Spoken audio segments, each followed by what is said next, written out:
Okay, so this is a little bit of an experimental episode here. I'm going to call it Wisdom Nuggets and Little Truth Grenades. Just observations here and there. So, we're going to get started here. I don't believe I have a soul, and I see the concept of soul just like words used to describe it, like immortal, undivided, and eternal. I see them as attempts to sound deep and poetic. That being said, a sense of oneness is not always a bad thing, though it has potential for abuse. There are times where a sense of one is more valuable than any other portion of a person, but do not eagerly seek to know what others know when it is proven to be totally useless. Moving on, don't strive to find your own eye is lying, for it is the simplest, bordering on virtuous thing you have to tell you that which surrounds you. And by eye, I don't mean a literal eye, but that which gives you sight. At the same time, you're not always smart to believe whatever it is that you first see. Take a second look, take a 20-second look. I think sometimes you have to peer beneath what is at first obvious. While at times understanding that appearances are not always deceiving either.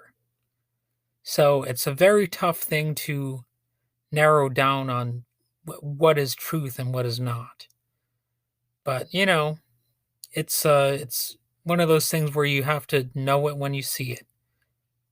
It is not all nobleness that you seek. Stop kidding yourselves.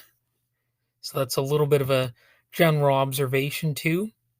To the extent possible, speak not of what all others know, but only what you and other specific people appear to know.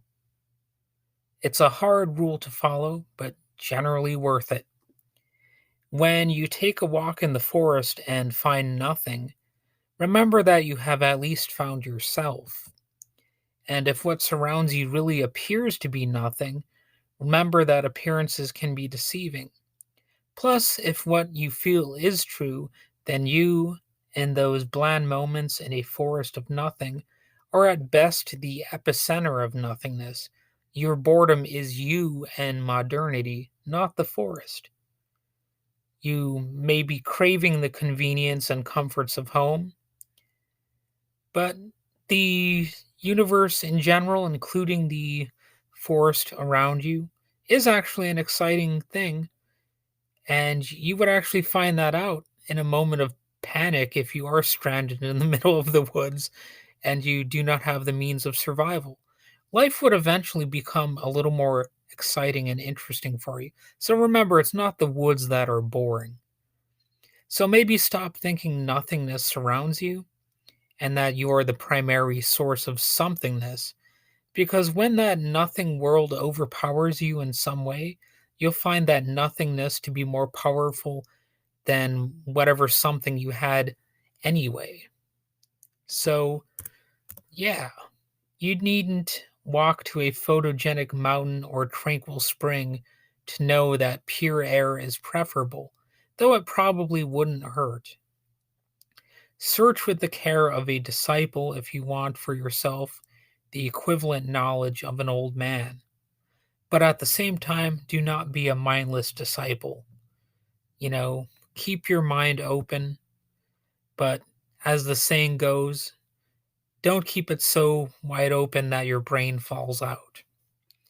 Okay, so life is not an easy job, and being deceived is very painful, but the pain of being deceived is a sign that you still care about right or wrong, fact or fiction, smart or stupid.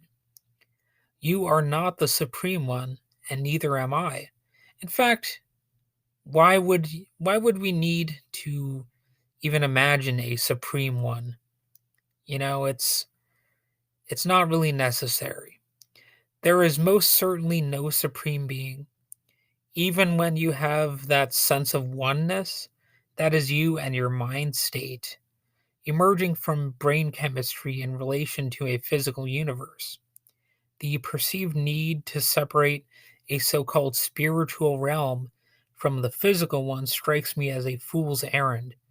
It seems inspired by a rejection of what is known and that which likely can be known, in favor of vagaries and myths promoted by culturally dominant, typically oppressive forces and various charlatans and assorted loons. These people, they may act like you're um, really in some significant spiritual place, but remember, that is actually a feeling, and feelings can be fleeting and they can be deceitful. So, always keep that in mind. Typically, the light, which spreads its pure radiance far and wide, actually feels more like a relief than a burden. That's one of the quickest ways to know you may be onto something. That being said, people often find proverbial light in darkness anyway, so sometimes your initial sense of relief becomes a burden, if not for yourself, then for others. A sense of relief and knowing the truth can even lead to destruction, including your own. That's why, when it comes down to it, if you think you are correct about everything, you are probably wrong. In fact, you may be wrong in some of the wrongest ways imaginable. At least a small kernel of doubt is necessary to keep you checked and balanced, at least in most things.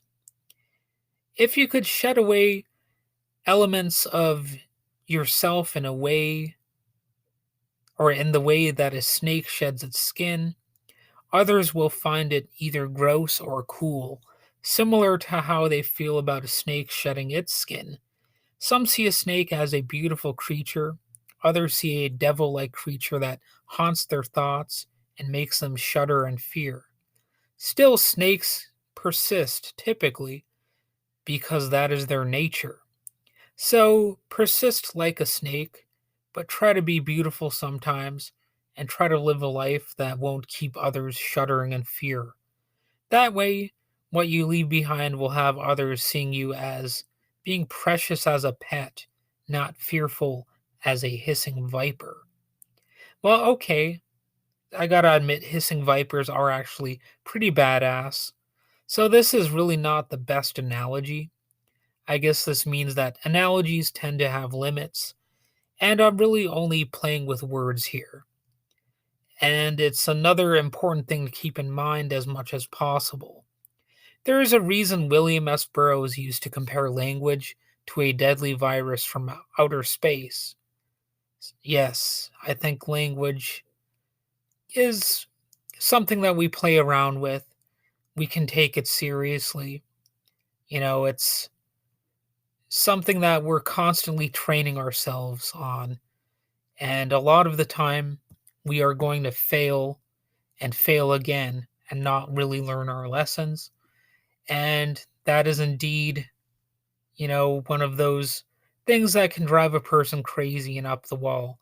So there are times when it pays to really deconstruct language, not let it fully take hold over ourselves, and remember that when it comes down to it, we're all sort of improvising, even when we think we've fully worked everything out. So, all right, that's the end of this episode of what I've decided to call Wisdom Nuggets and Little Truth Grenades. I really don't know if it's the best concept. Again, it's a little bit of an experimental thing.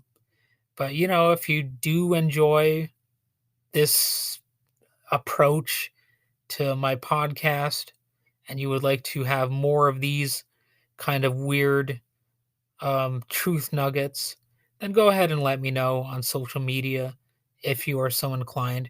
All you have to do is look my name up.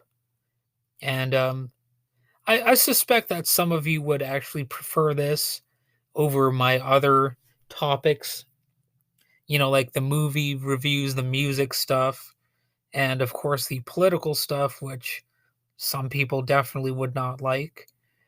So if you want to see more of this stuff and you really actually felt some value from it, go ahead and let me know. All right, bye bye.